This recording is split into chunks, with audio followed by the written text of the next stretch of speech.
Hello दोस्तों, मेरे channel travel tales पे आपका स्वागत है। मेरा नाम है आकांक्षा और आज हम 12 ज्योतिर्लिंगों में से एक ज्योतिर्लिंग उज्जैन के महाकालेश्वर मंदिर के बारे में बात करने जा रहे हैं।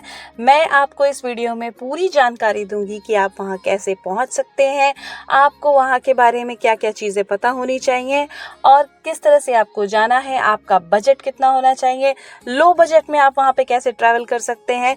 तो चलिए वीडियो को स्टार्ट करते हैं।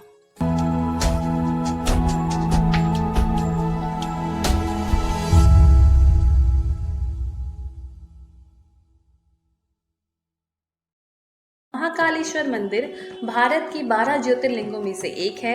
यह मध्य प्रदेश के उज्जैन नगर में स्थित है और यह पुराणों, महाभारत और कालिदास जैसे महाकवियों की रचनाओं में इस मंदिर का मनोहर वर्णन सुनने को मिलता है। यह मंदिर दक्षिण मुखी है, इसीलिए सारे ज्योतिर्लिंगों में से केवल सिर्फ महाकालेश्वर जी का मंदिर ऐसा है जो दक्षिण मुखी कहलाता है। ऐसी मान्यता है कि इसके दर्शन मात्र से मोक्ष की प्राप्ति हो जाती है।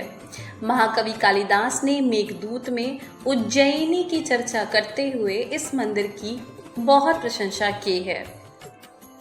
1235 ईस्वी में इल्तुतमिश द्वारा इस प्राचीन मंदिर का विध्वंस कर दिया गया था, परंतु उसके बाद जितनी भी शासक रहे उन्होंने इसके जीर्णोद्धार और सौंदर्यीकरण की ओर विशेष ध्यान दिया और इसको जो अभी वर्तमान स्वरूप प्रदान किया गया है ये उन्हीं शासकों के द्वारा है।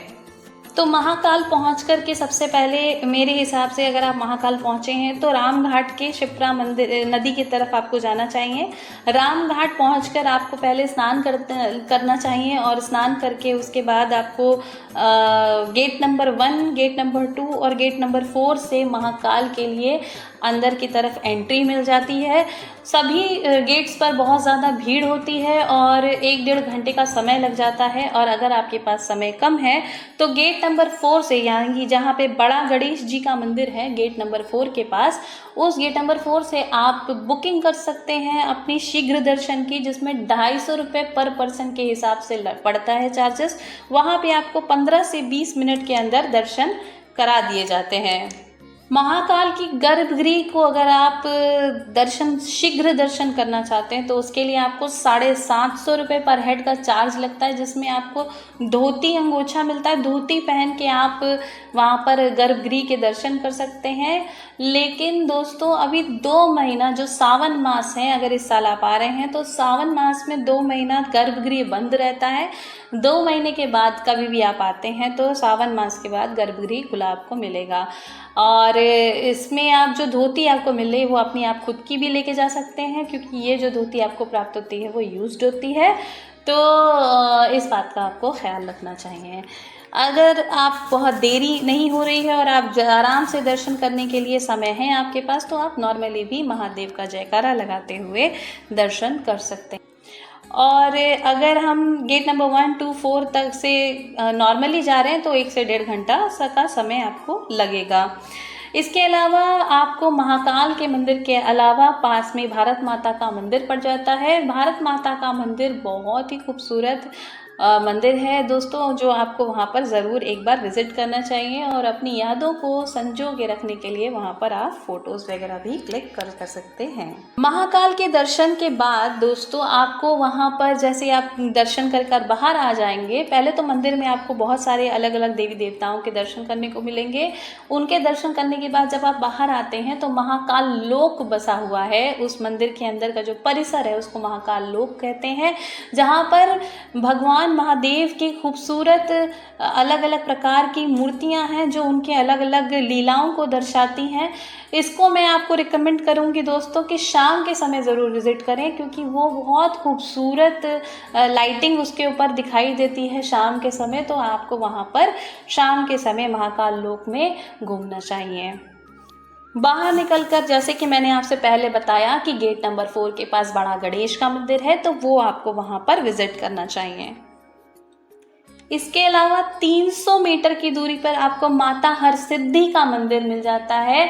वहाँ माता के दर्शन करने के लिए आपको जाना चाहिए। वहाँ आप दीपदान भी कर सकते हैं। दीपदान का एक बहुत ही खूबसूरत सिस्टम दिखता है दोस्तों यहाँ महाकाल के मंदिरों के आसपास की। वो एक लंबा सा टीला होता है, उसमें ढेर सारे दीपों का जलाने की सुविधा बनाई गई है। तो वहाँ पे आप दीपदान कर सकते हैं, हरसिद्धि माता के दर्शन कर सकते हैं। इसके अलावा पास ही में विक्रमादित्य का टीला है, वहाँ पे राजा विक्रमादित्य की आपको मूर्ति प्राप्त होगी और बहुत ही सुंदर बनाया हुआ है। आपको विक्रमादित्य का टीला ज़रूर विजिट करना चाहिए। पास में रामघाट में शिप्रा नदी पर अगर आप जा रहे हैं दोस्तों, तो वहाँ पे आप स्नान कर सकते हैं, बोटिंग कर सकते हैं। 30 रुपये पर हेड का चार्ज लगता है और वहाँ पर आप शाम में आरती को भी देख सकते हैं। शाम के समय वहाँ पे आरती होती है। उज्जैन में महाकाल के मंदिर के अलावा आप बहुत सारे अलग मंदिरों को भी दर्शन कर सकते हैं जिनका विशेष महत्व है। तो अगर आप सारे जो इम्पोर्टेंट मंदिर हैं जो अभी तक मैंने बताए हैं उनको कवर कर चुके हैं, तो अब इनके अलावा आपको पास में 7 से 8 किलोमीटर की दूरी पर जो मंदिर हैं उन्हें कवर करना है। तो आप कैसे जा सकते हैं ये मैं आपको बताती हूँ। अगर आप 3 से 5 लोग हैं तो आप सीधे एक ऑटो बुक कर लीजिए। वो आपसे 400 से 500 रुपये के करीब चार्जेस लेते हैं और वो आपको पूरा सारे आसपास के 7 से 8 किलोमीटर के भीतर जितने मंदिर हैं उनके दर्शन करवा देते हैं और फिर वो वापस आपको आपके होटल तक ड्रॉप कर देंगे जहाँ से आपको वो लिए होते हैं।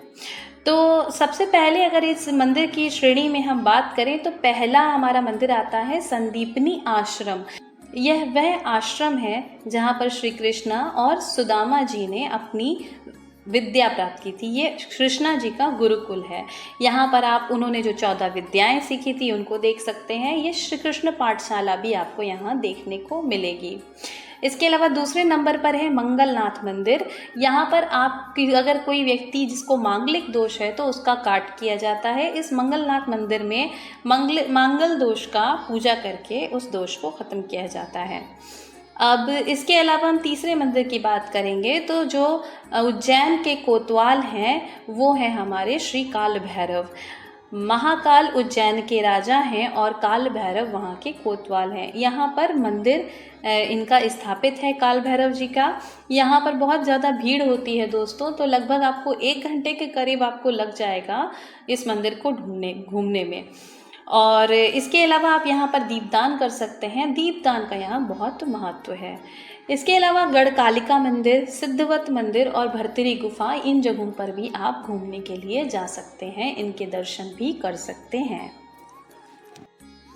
बात करते हैं कि आप महाकाल यानी उज्जैन पहुंचेंगे कैसे। तो उज्जैन पहुंचने के लिए आपको अगर एयरप्लेन से आ रहे हैं, एयरलाइन के थ्रू आ रहे हैं, तो आपको इंदौर एयरपोर्ट मिल जाता है। सभी प्रमुख बड़े एयरपोर्ट से ये कनेक्टेड है एयरपोर्ट, इंदौर का एयरपोर्ट। तो इंदौर एयरपोर्ट पे पहुंचने के बाद महाकाल तक जाने के लिए आपको 55 किलोमीटर की यात्रा रोड से करनी पड़ेगी, या तो बस या तो बाय टैक्सी करनी पड़ेगी। अगर आप रेलवे से आ रहे हैं तो आपका बहुत फ़ायदा है, क्योंकि आप जब रेलवे से आएंगे तो आपको सीधे उज्जैन तक कनेक्ट कर देगा। आप उज्जैन में उतरेंगे और उतरने के बाद आपको 2 किलोमीटर ऑटो से या ई रिक्शा से आपको जाना होगा। आपको 2 किलोमीटर में महाकाल का मंदिर पहुंच जाएंगे। आपको ऑटो वाले महाकाल थाने वाले रोड तक लेके जाएंगे, जिसको सीढ़ियों वाला रास्ता भी कहते हैं। इस जगह पर जाने का सबसे बड़ा फ़ायदा क्या है दोस्तों, कि इस जगह अगर पहुंचेंगे तो वहां से आपको कई सारे अच्छे होटल्स और रेस्टोरेंट्स मिल जाते हैं, जहां पर आपको अपने खाने की सुविधा भी अच्छे से प्राप्त हो जाती है। और इसके अलावा अगर आप कोई VIP होटल कर रहे हैं तो भी आपको प्राप्त हो जाता है।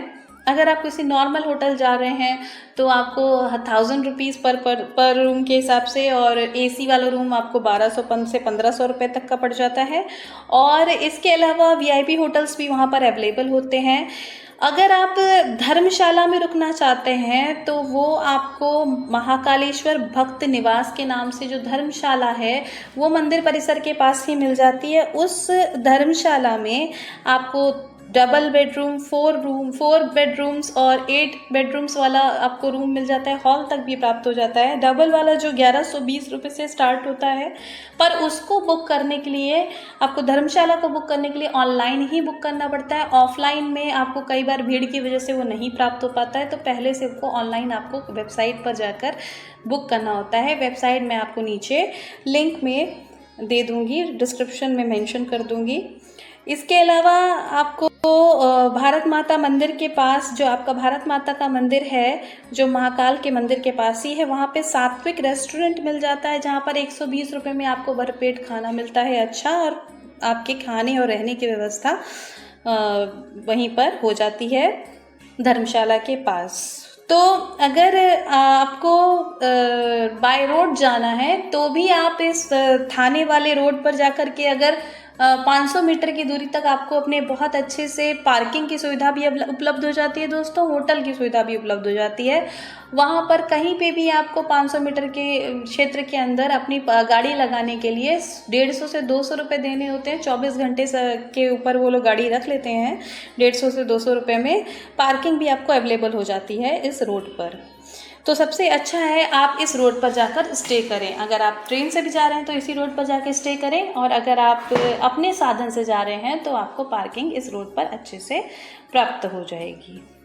ये थी दोस्तों उज्जैन के महाकालेश्वर मंदिर के बारे में कुछ जानकारियाँ, जिसको आप प्राप्त करके जा सकते हैं, अपना ट्रिप प्लान कर सकते हैं। और अगर आपको इस वीडियो को देख करके अपने ट्रिप को प्लान करने में कुछ सुविधा प्राप्त हुई हो तो प्लीज़ मेरे वीडियो को लाइक कीजिएगा, मेरे चैनल को सब्सक्राइब कीजिएगा। मैं सारे ज्योतिर्लिंग को कवर करूँगी, सबके बारे में आपको बताऊँगी। ये भी बताऊँगी कि कई सारे ज्योतिर्लिंग ऐसे हैं जिन्हें आप एक ही विज़िट में 2-3 ज्योतिर्लिंग को घूम सकते हैं। अगर आपको इन्फॉर्मेशन अच्छी लगी हो, मेरा वीडियो पसंद आया हो, तो वीडियो को लाइक कीजिएगा, चैनल को सब्सक्राइब कीजिएगा। महाकाल के दर्शन के लिए ज़रूर जाइएगा। तब तक के